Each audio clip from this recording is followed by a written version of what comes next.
David Shelton, broker Century 21 Advantage. I'm here with Aaron Junck today with Epic Homes. Aaron's got a great story, but we only have 5 minutes, so we're just really going to stick to proper.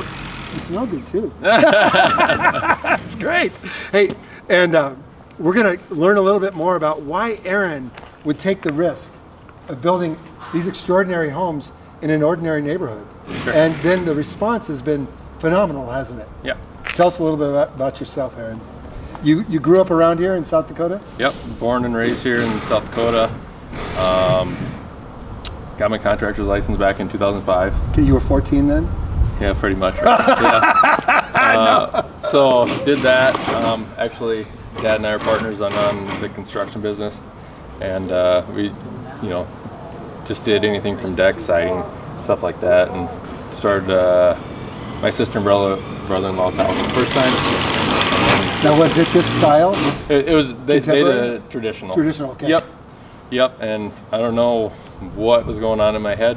We travel quite a bit. Yes. And so we see a lot of different stuff, and we just were like, why doesn't Sioux Falls have anything different? Right. It just always goes on in my head. It's like we all drive different cars, we all wear different clothes. Yeah. Why do all of our houses have to look the same? Yeah. And just traveling around a lot, see a lot of different stuff, and so Dad and I started doing a few of these houses around here, and we're excited about that. And a lot of people have been really responsive. A lot of interest in them. Some people wonder why you're building an office building. Some people turn around and say, "Are you from like California or something?" Because that's the only place we've ever seen stuff like this. So I am from California, Sure. right? Born and raised, and I'm pumped about it. But I'm pumped about it because you're doing something aesthetically pleasing right here in Sioux Falls. Sure. And you're breaking the norms. You're being disruptive. Yeah. But it's disruptive in a great way. Yeah. Right? Yeah. I mean, people are talking about what about financing on these homes? So has there been any pushback there from traditional lending? Yeah. So our very first one, the lender they wanted to use, there was pushback right away. Something else is collateral? Yep. Yeah. Yep. They felt like there wasn't any other comp. Okay. And so once they actually switched lenders, and the lender they ended up using was like, it's a house, right? It has bedrooms, windows, it just has different finishes and design. It's fine.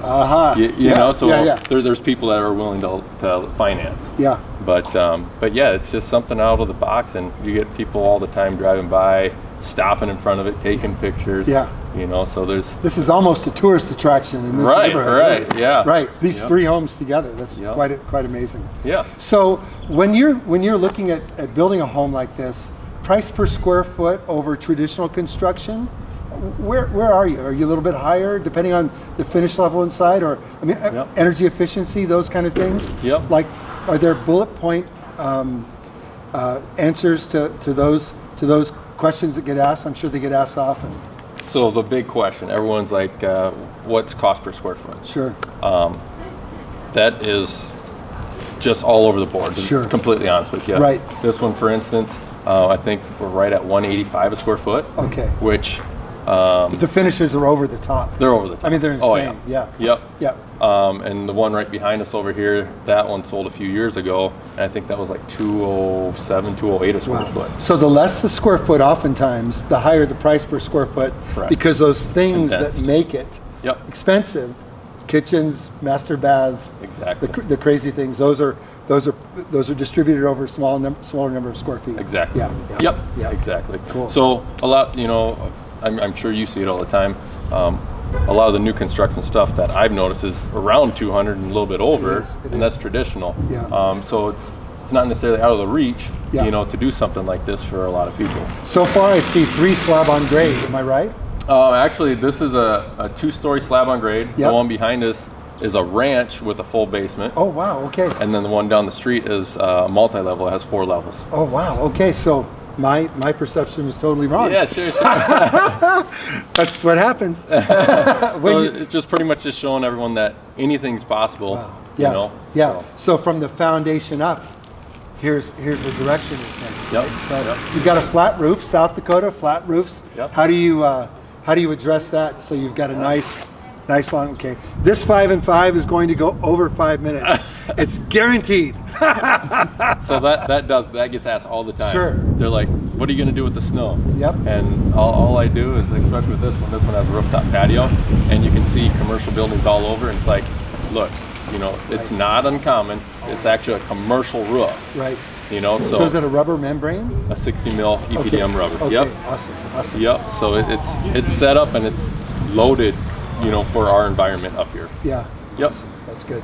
So if I were a risk taker, could you build this design in any neighborhood in Sioux Falls, or do you need to check the covenants first? Yep, that's the big one, and that's why we're up here right now. Okay. Because a lot of newer developments have really restrictive covenant with the roof pitch and outside finishes and stuff like that. Yeah. So there's sometimes a little lenience, but to get completely flat, it might be a stretch in some of the new neighborhoods. Yeah. So architectural review committees, those of you that are redeveloping land and you're going to put CC&Rs, I want you to take a close look at this, because this may be the future.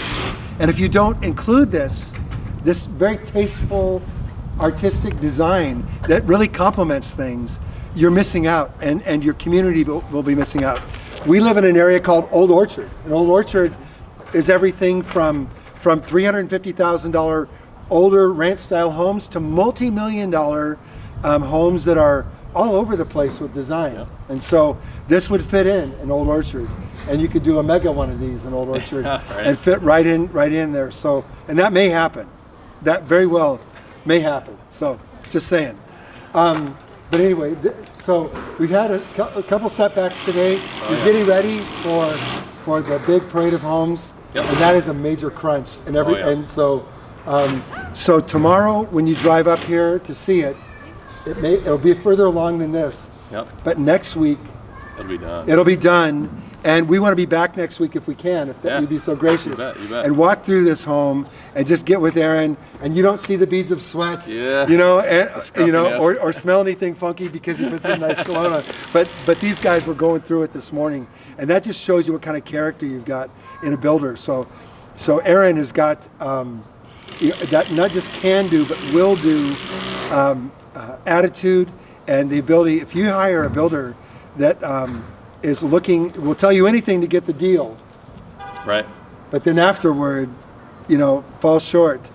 I want to tell you that you've got to at least interview Aaron before you build your next home, and really take a close look at his designs and his concepts, because they are fabulous. And this is the future right here. And I just wanted to introduce you to him, and we'll be back next week to take a tour of this beautiful home.